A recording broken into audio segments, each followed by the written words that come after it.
It's Kevin Keatsman Uncanceled on 95.7 FM, KCMO Talk Radio. Good morning, Kansas City. Welcome to Uncanceled on KCMO Talk Radio, 95.7 FM. I'm Kevin Keatsman. We are rolling our way to the weekend. And some March Madness. All things good. We might even get a little spring rain. Oh, Miss Jessica's very excited about that. She's planting some things. She loves to grow flowers and plants. Very simple people, very simple Midwestern people from humble backgrounds are me and Miss Jessica. It is true. We like the little things, our dog, our plants, our space, our privacy, the trees, the birds, all the good stuff, and it is all right here this spring. We got a great show lined up for you today. In a couple of moments, I don't even know. I've got two things that I've heard people in media on the left say or write in the last 24 hours that just, I feel bad for them.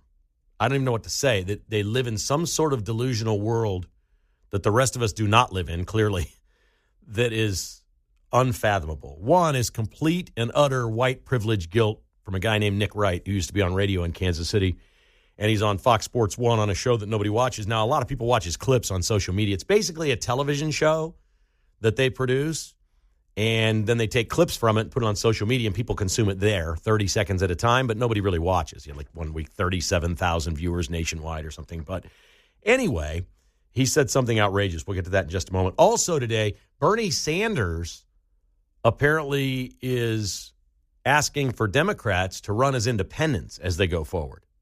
Oh, this is great. I've got some thoughts on that, on exactly what that will mean for their party and what they really should do. We'll probably get into KU and MU's disastrous basketball seasons ending last night in the NCAA tournament, each in spectacular fashion. They both had a chance to win.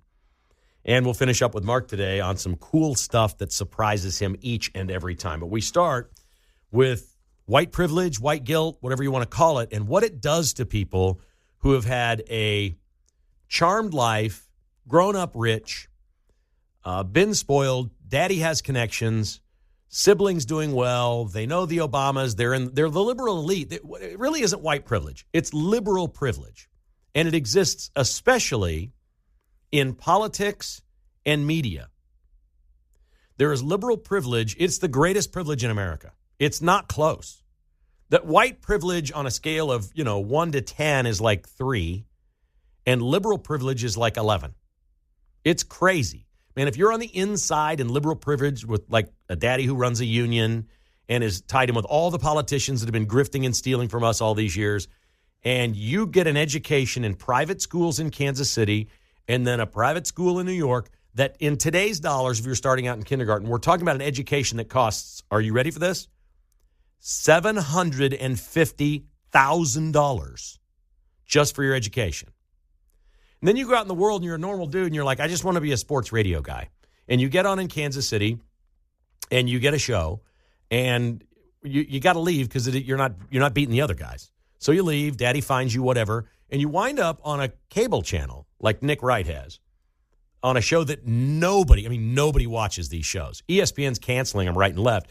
Fox Sports 1 is doubling down because they have nothing else to put on. So they're filling space, but they're great in social media. The clips, they get all kinds of views and whatever, and it becomes viral. That's the game everybody's playing now. How many views do we get on YouTube? How many we get on Twitter? It's not about the actual show on cable TV anymore. Nobody watches them. Nobody sees them. So Nick Wright, who's from Kansas City and went to the Barstow School, which is $26,000 a year, and Syracuse, which is, depending on where you live at Syracuse, is between $87,000 and $100,000 a year.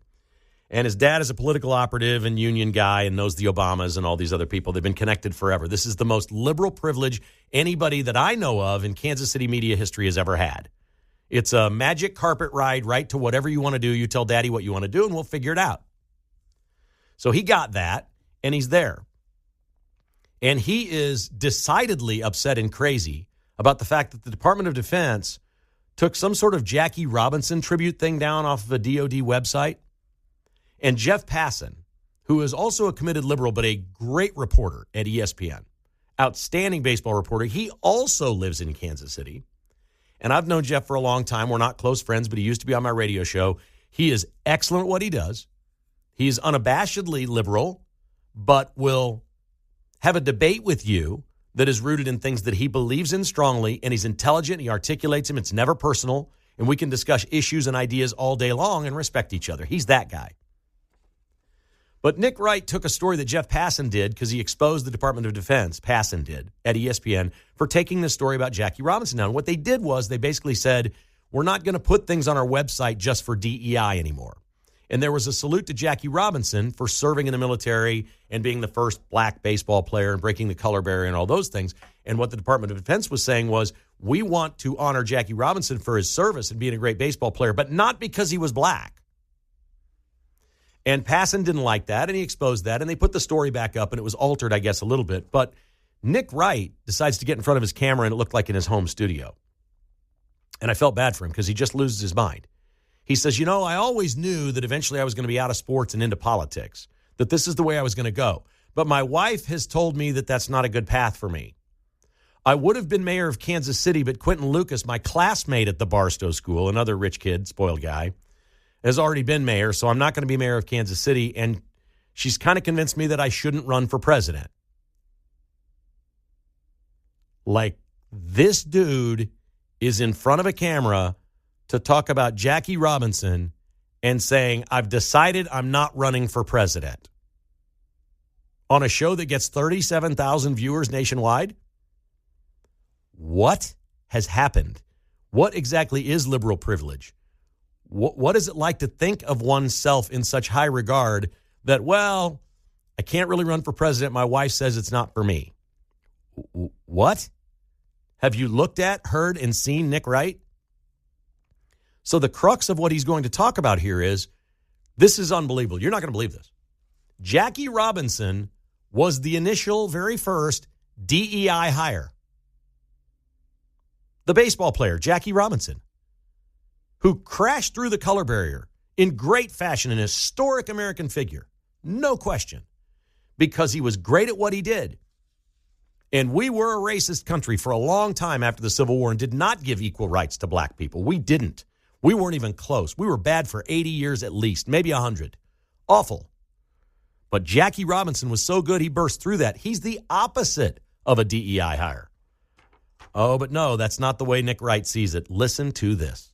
And this is what folks who are on the right side, the correct side of Jackie Robinson have been saying. Calling Jackie Robinson a DEI hire is insulting. And everyone who agrees with me politically was saying that. And that's why we lose arguments. Because we have just seeded the ground that, oh yeah, DEI is bad. Diversity, equity, and inclusion. What that means is people who didn't deserve a job got one. And don't you dare call Jackie Robinson DEI, because he wasn't. He deserved it. But what people don't see is that's how the bad actors win, is by reframing definitions. Because a DEI hire is not someone who did not deserve the job who got it.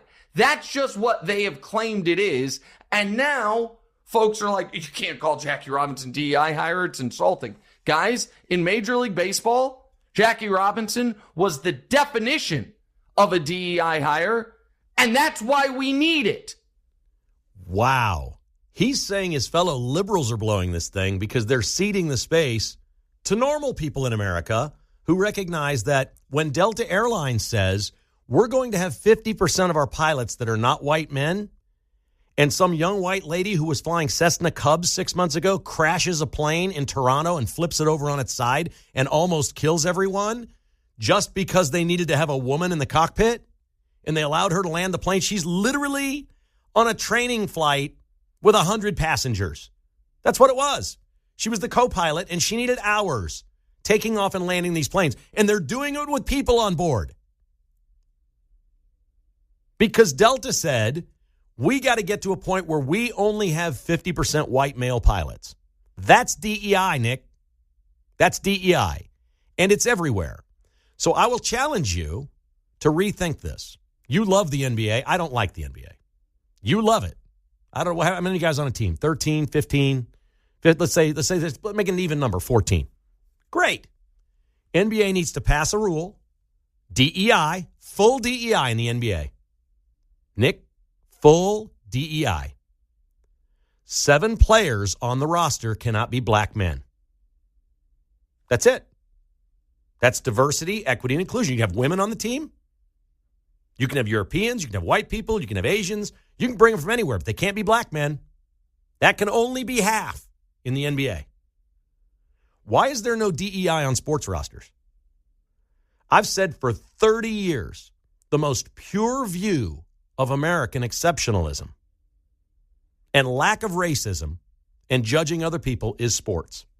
Nobody cares. They don't care if you're young or old, male or female, black or white. They don't care about your religion. They don't care anything about you. If you're the best player, you play in sports.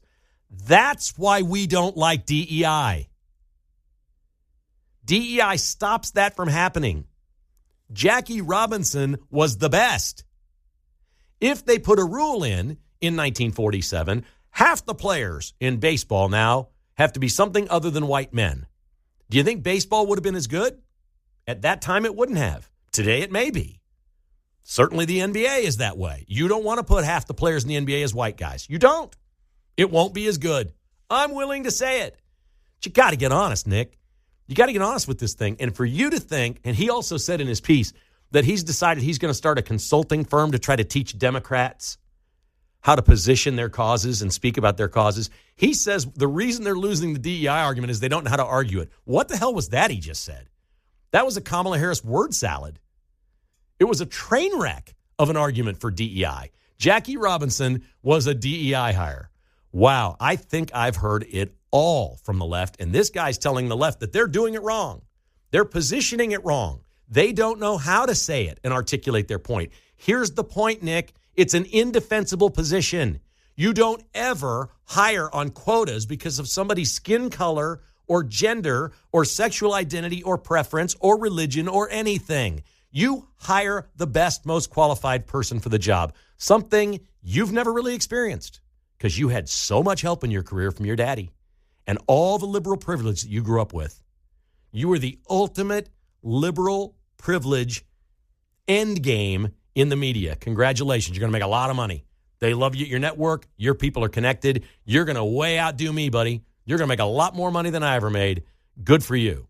My dad was a ditch digger, okay? I didn't go to the Barstow School or Syracuse. But God bless you, man. Enjoy that liberal privilege and keep thinking that Jackie Robinson was a DEI hire. Let's take your phone calls. 913. I can't. Some days I just can't even do this show. It's so absurd. 913-408-7957. God bless you, Nick Wright. Thank you for giving me a monologue before the weekend where I can laugh my way through the rest of this show. It's an old Black Keys kind of day. I've been rocking out to the new Eric Church song. Came out yesterday. I don't know how many folks like music like I do that listen here, but we all have music that is particular to our youth that we love and remember and are fond of. And in recent years, I've become very attached to Eric Church music because he is a country artist who doesn't really do a lot of country. And a lot of people complain about that and say, well, what happened to country music? This isn't country. He just put out a song that's like a tribute to Bob Seger, Tom Petty, AC/DC, that has organs and horns and a choir, and it's a rocker, and it's so good.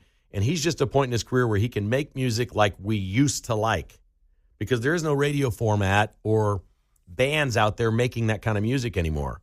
It's called Hands of Time. It's excellent if you want to listen to it sometime. It's truly good. You may like it. If you like those artists I just mentioned, AC/DC, Tom Petty, Bob Seger, some of those, Guns N' Roses even, I think you'll like this song from Eric Church. Pretty cool stuff. All right, our phone lines are open, 913-408-7957. If you'd like to join the broadcast, I'd love to have you on. The second person in the media that caught my attention was not something he said, but it was something he wrote. And I don't know this man, but he's had quite a career for 30 years or more. He used to work at USA Today, and he's now at the Kansas City Star, and he's an editorial writer. His name is David Mastio. And maybe Pete has talked about him several times or whatever for different columns that he's written. And I just couldn't believe this. And sometimes you write a story, and in fairness to David, there is some depth to this story that certainly the headline has excluded here. The headline is basically, stop torching Teslas. It will only lead to voters for Trump. And, you got to read it. You got to see what's on the liberal mind and what they're thinking when we're watching these dealerships burn. The DOJ picked up 3 people yesterday. Four. They had picked up 3 before that. 4 more yesterday. They're facing 5 to 20 years in prison. One dude had an altered AR-15 and 8 Molotov cocktails and set a whole bunch of Teslas on fire. That deserves 5 years in federal prison, at least. It does. That is not free speech. It's not a statement. So this dude writes a story, and it isn't about, hey, this is dangerous. This is a real crime. People's lives are in danger if you're firing Molotov cocktails around Tesla dealerships. This is terrorism. It's none of that. It's, oh my God, please stop doing this. If you keep burning these Teslas, more people are going to vote for Republicans. They don't see anything else. I'm telling you, Democrats don't see anything but elections. They don't care about the country. They don't care about safety, security, taxes. They don't care about any of the issues. They care about their own personal issue. Most Democrats have one issue. For a lot of college-educated white women, it's abortion.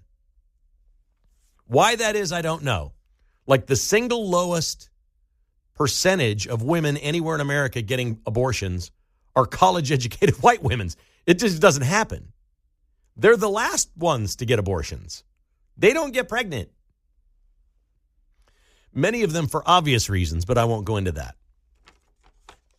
That was mean, wasn't it? Now, see, Mark, I'm not supposed to be like that. That was not nice.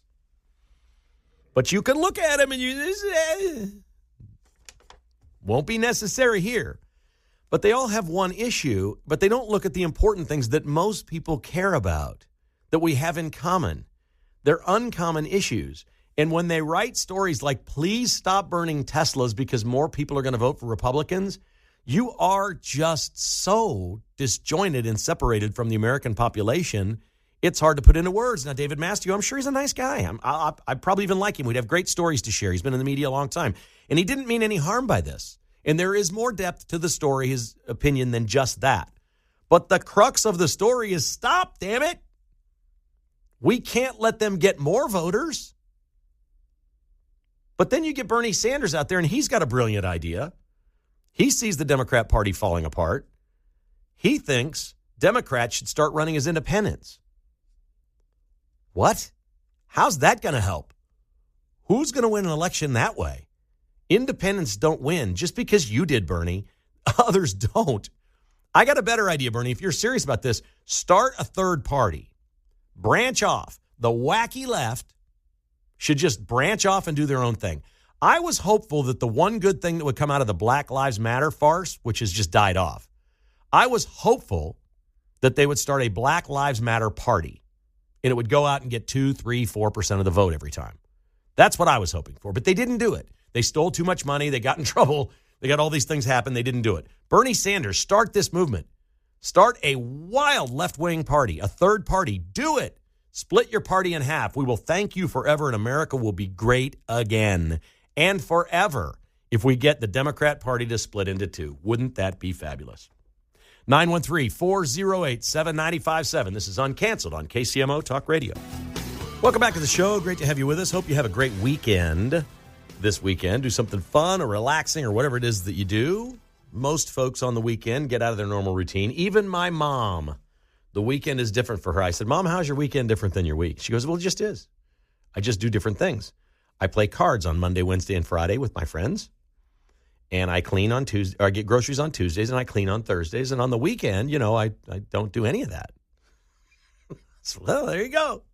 That's the weekend. Everybody's working for the weekend, baby. Let's do it. I'm all good with that. Have we gone too far with lawsuits? How about this one?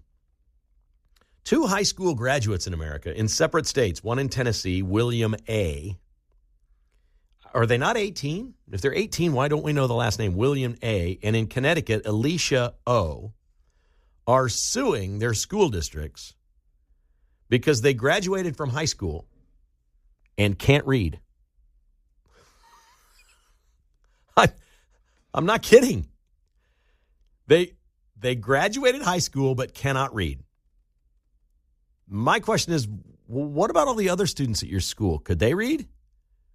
So was it the school's fault or was that your fault? If you baked your way through school and you're not literate, can't really read and write, and they graduated you and sent you out into the world and you're suing them for that, don't you have some responsibility for the last 12 years of your life at all? Or your parents or your church or your family or your community? I don't know, man. I'm all for a good lawsuit when things go wrong and people do misdeeds. I'm all for it, but it seems like that's going to be a hard one to win. They graduated me. I can't read. I'm suing them. Some point it's got to be their fault. Maybe there's more to this than that. Maybe I'm sure there's a special education component to this, that maybe they sloughed it off and they were in some special ed classes or something and didn't get the help that they wanted or whatever. But we've gone too far. And a lot of these things pop up. We've seen so many issues in education over the last few years. And the one thing that I love is how many parents are now waking up to this and getting involved. And I'll just admit it. My generation of parents, we were the worst. We took our kids to school and dropped them off and didn't pay near enough attention to what was going on at all. Too busy working, too busy doing this, picking them up, taking them to sports, doing all that stuff. We didn't really pay attention. The maddest I got at a teacher was one of my kids' third grade teachers that filled the classroom up with all kinds of KU basketball stuff for the entire classroom to indoctrinate them into KU basketball. All my kids were K-State fans growing up, and there were plenty in the classroom. And then the K-State kids got kind of picked on. I said, can we do some balance? Can I bring you some stuff in here? Nope, we're not putting any purple in here. No. Nope. There's nothing I could do about it. And it wasn't a hill to die on. Seriously, it's not like that was the education. Every kid at some point is going to feel a little left out in school, like not the cool kid or picked on or bullied.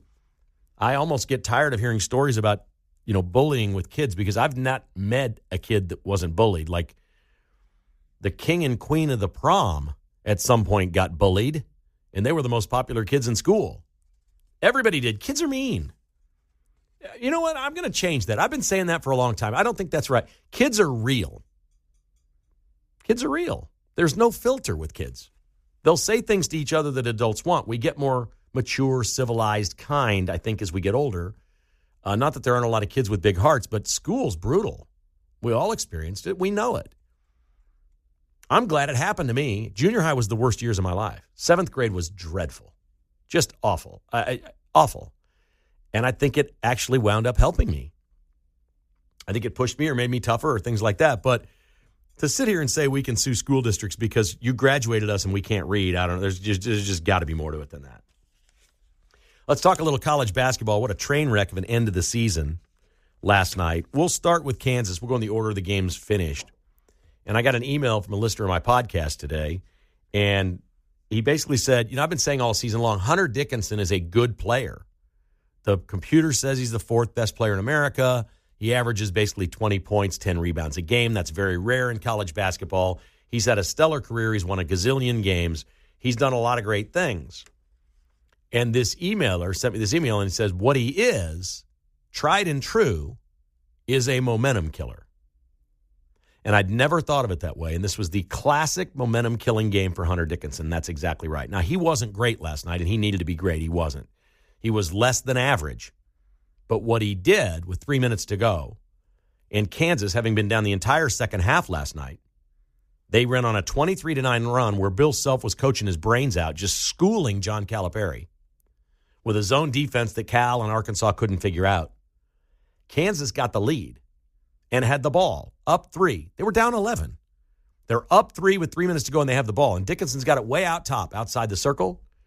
And apparently he thinks he's throwing it to a teammate, and it's not even a crisp pass. It's just kind of like a, here you go, like you watch Pat Mahomes toss his wristbands to a kid in the stands. Here you go. He just kind of flips it. Right to Boogie Fland of Arkansas, who gets a layup. Arkansas, I think, to that point, had scored 4 points in the last 9 minutes. 4 points in 9 minutes. And Hunter Dickinson just handed him the ball for an easy layup. If you didn't know better, you'd think, well, did he have a bet on this game? What was that? He didn't. He was really distraught after the game, mostly because KJ Adams got hurt, and it appears to be his Achilles, which is going to be months of rehab. And that happened with just a few minutes left in the game. It's a very sad situation.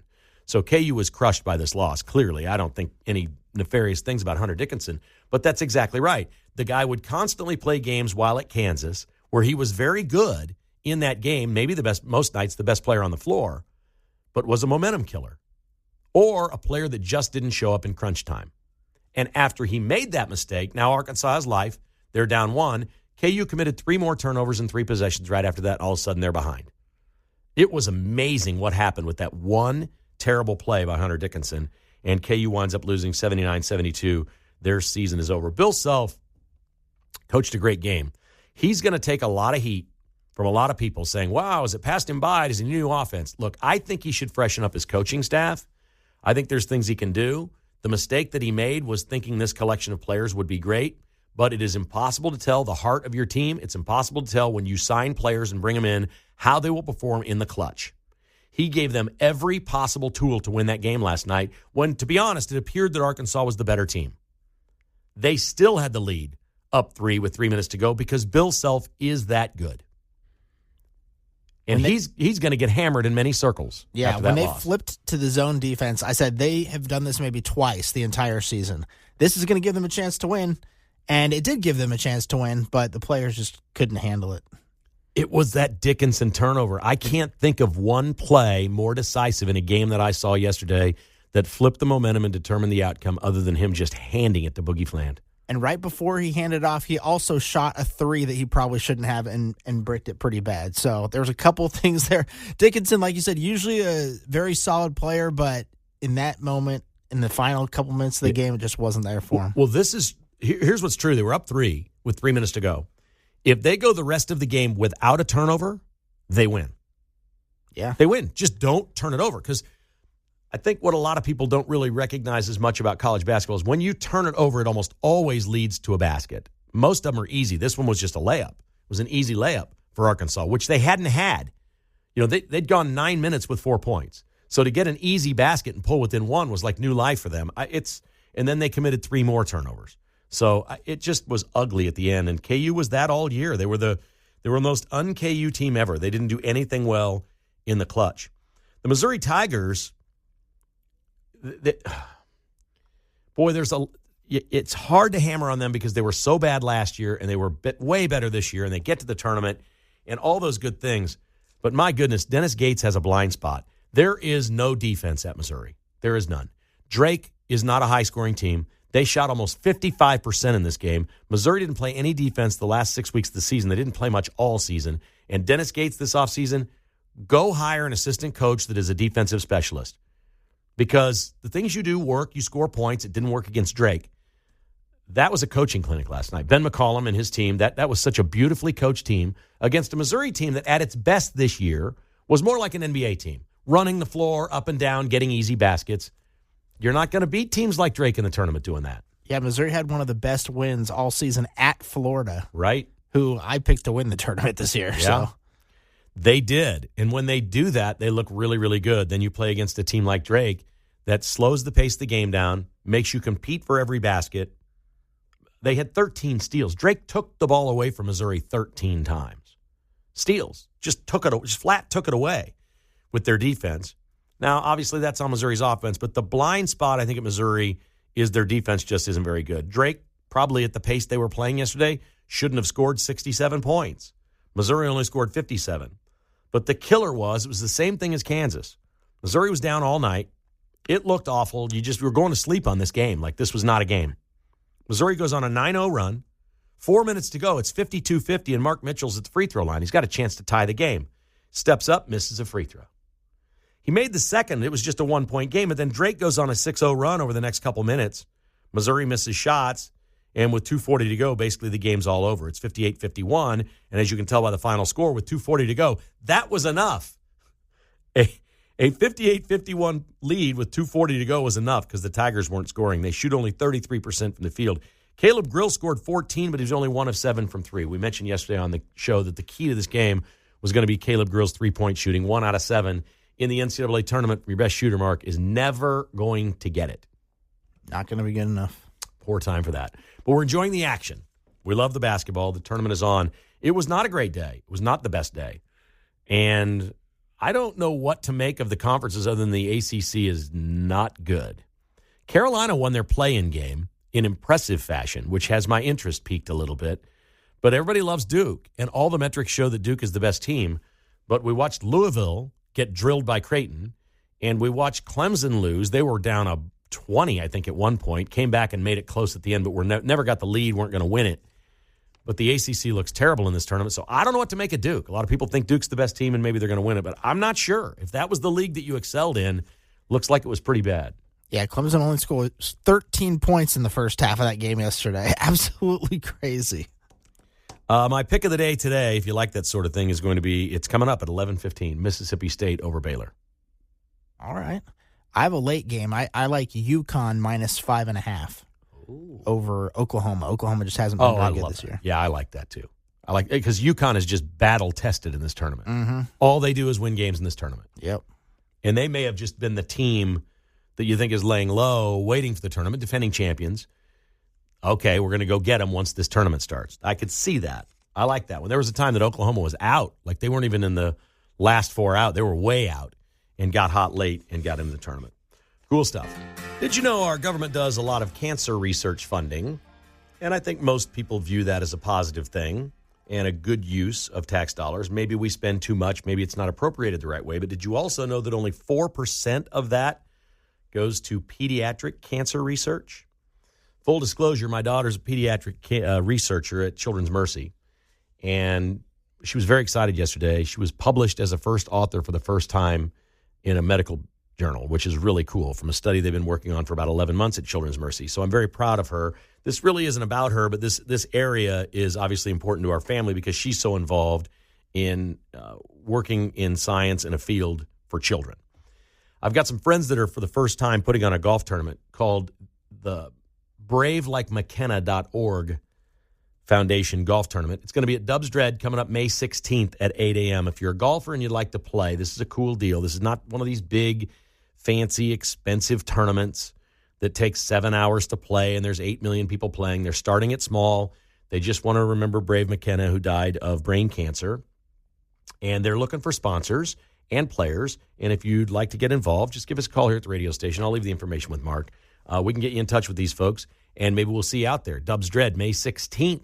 Golf tournament, the Brave Like McKenna Foundation. You can find out more information about pediatric cancer research, bravelikemckenna.org. Really nice folks here in Kansas City, and they're going to be having a golf tournament. So pretty cool stuff there. All right, Mark, how about this? We're going to give a shout-out to the Oak Park Northmen, who won their first state title in boys basketball, beating Chaminade at Mizzou Arena on Norm Stewart Court.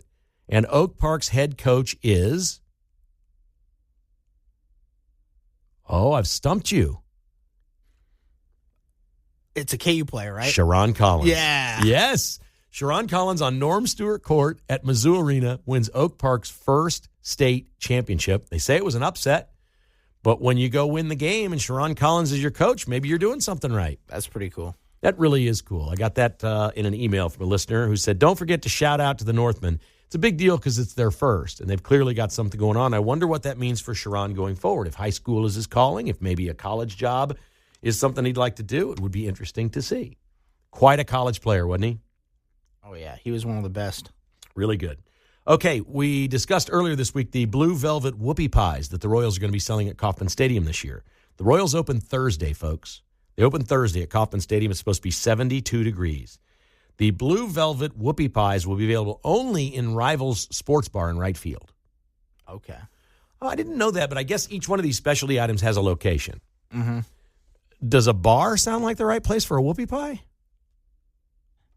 No, I don't think so. I would think the blue velvet whoopie pies would sell better at a pot shop in Missouri. Yeah, put it out there. Well, I was going to say by the kids' stuff for the parents, but Right. I don't know. Maybe right by the Topsy stand where the popcorn and the cotton candy is. Yes. The blue velvet whoopie pies. That sounds like a good spot. But see, that would crowd up the concourse. If it's a big popular item, it would crowd up the concourse. So they take you to the outfield. Yeah. There's ice cream right across from that bar, right? There's a big ice cream thing across from there. Mm-hmm. So the whoopie pies are at Rivals in right field. I like that. 9 Chiefs cheerleaders quit. It's a pretty big number. Doesn't usually happen. It's normally 2 or 3 that say, okay, that's it. Most Chiefs cheerleaders are Chiefs cheerleaders for between 3 and 6 or 8 years. 9 of them quit this year. What do you think's going on? Were they not getting paid enough? Well, they don't. Yeah. They don't. They at one point talked about unionizing. Raiders cheerleaders were trying to put that together. They're featured so much. And if college athletes get paid for name, image, and likeness, how often do you see NFL cheerleaders on the website, in media packets, in promotional items, during the television broadcast with 40 million people watching? There's the cheerleaders representing your team. I don't know what they get paid now. They used to get paid like $50 a game, and that was it. But it was something that got you connections with people and could help vault you in your career. Most of them are young professionals, and they do this on the side. It is grueling work. They practice almost as much as the team. At Union Broadcasting, when I was there, our executive assistant or receptionist was a Chiefs cheerleader, and she was always having to leave work to go do events. They require it is a lot of work. You may not think so. It is a ton of work for almost no money. So it is grueling, and obviously there's infighting. I can't imagine what happens on the inside of that deal. But 9 this time, my theory was this. I hung around for one more ring and didn't get it. Yeah, that could be too. Because while they're not paid much, they got rings. Mm-hmm. Those things are worth a lot. 3 levels of Chiefs rings. Expensive, medium, and cheap. A lot of the cheerleaders and whatever they're nice rings, but they're really only worth I want to say $2,000 or $3,000, as opposed to the $250,000 one that Clark Hunt wears or something like that. So there's different levels of rings. 9 Chiefs cheerleaders quit. How about that? So we got more action coming up today in the NCAA tournament, Mark. You have talked about the game that you like, and I talked about the one I like. One of the things I miss about the first round of the tournament, it's very small where you see where the location is. And this is a small pet peeve of mine. I don't think the first and second rounds are what they used to be because there's nothing unique about any game you're watching. The court looks identical everywhere. It says very small in one place, Denver or Wichita or whatever. And the pods don't match up. When you go to your bracket, it makes no sense where anybody's playing or what's going on. Now, it does beginning next week, but this week it doesn't. And I think for fans following, the reason they do it, folks, is to sell tickets, and that's worked. You send teams to certain locations, like KU was in Providence, Rhode Island, in the West region. That makes no sense to anybody, but it helps sell tickets there where they needed to sell tickets. And so, we know how they do this. They do it for a reason, to sell tickets. I think they're hurting the television product. Something's missing because millions of us have brackets that there's nothing on here. There's nothing on here. It doesn't say where anybody's playing or what. Like Denver, shouldn't they have something on the court of like the Rocky Mountains? And maybe Wichita, they're known for aerospace. Maybe they got an airplane or something Wichita-like. Each location should have something familiar. We should know where they're playing these games. Have a great weekend. Thanks for listening to KCMO Talk Radio.